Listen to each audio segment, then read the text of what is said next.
আসসালামু আলাইকুম everyone, it's me Shanur Rahman and welcome to my new another blog. So দেখতে দেখতে আজকে তো চলে আসলাম 26 ডিসেম্বর শুক্রবার রোজ বিকেল 3টায় গ্র্যান্ড ওপেনিং ছিল স্মৃতি আপুর। সো আমার ইনভাইট ছিল, আমি চলে আসছি এখানে। ফার্স্টে এসে বাপি ভাইয়ের সাথে দেখা হয়ে গেল। আর এই হচ্ছে স্মৃতি আপুর ছোট্ট পরিসরে খুব সুন্দর আয়োজনে একটা শোরুমের জায়গাটা একটু মানে ছোট হলেও আসলে ভালোবাসাটা হয়ে গেছে সবার অনেক বেশি।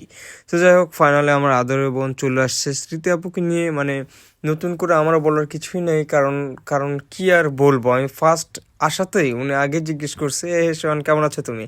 এই যে বোন ভাইয়ের প্রতি ভালোবাসা, মানে যে বিষয়টা, এটা ভাষায় প্রকাশ করা যাবে না। এত ব্যস্ততা, এত ভিড়ের মধ্যেও উনি আমার কথা বলছে, এটা আমার কাছে অনেক। তো এইখানে ছিল হচ্ছে আপুর ফিতা কাটা উদ্বোধন, যেহেতু উনি এইমাত্র আসলো। সো আমরা সবাই মিলে শুরু করছিলাম, বাট এইখানে দুঃখজনক বিষয়, এই জিনিসটা ফোটে না। এই জিনিসটা আসলে কোনো সময় টাইমলি ফোটে না। অ্যান্ড এটা এত এত পরিমাণে ভাইরাল হয়েছে, তো বিষয়টা বুঝতে হবে।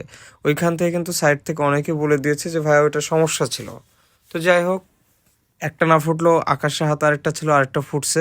সব কিছু শেষ করে আমরা গ্র্যান্ড ওপেনিং শেষ করে ভিতরে ঢুকলাম। অ্যান্ড ফাইনালি গ্র্যান্ড ওপেনিং তো হয়ে গেল। এইদিকে বাপ্পি ভাইয়ের ব্লেজারের অবস্থা খুবই খারাপ হয়ে গেছে। আমারও হোয়াইট কালার সেলে সোয়েটার, যদিও আমারটা একটু ভিতরে ছিল আর ওনারটার সামনে, এই জন্য ওনারটা সম্পূর্ণ প্রত্যেকটা মানে এই যে স্প্রে করার জন্য হোয়াইটের উপরে কালার হয়ে গেছে। এ হচ্ছে অবস্থা। এদিকে সবাই সাজানো গোছানো। এইখানে স্মৃতি আপু আমাকে নিয়ে বা আমি ওনাকে নিয়ে কিছু একটা কথাবার্তা বলতেছিলাম।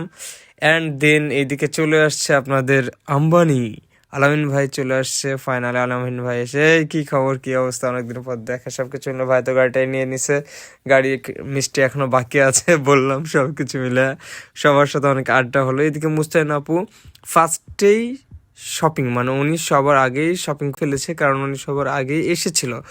আর কি আর বলবো, আলামিন ভাইরা তো অলওয়েজ লেট, তো তারা লেট করে আসছে, কিছু বলার নেই। সব কিছু মিলে সবার আসা উপলক্ষে এইখানে কিছু কথা বলা হচ্ছিল। অ্যান্ড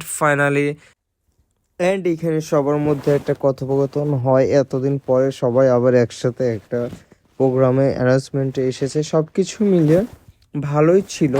এদিকে আসলাম, দেখছি আকাশ ভাই ক্যাশটা মেনটেন করতেছিল। তো ফাইনাল আমি কিছু একটা নিয়ে নিলাম। অ্যান্ড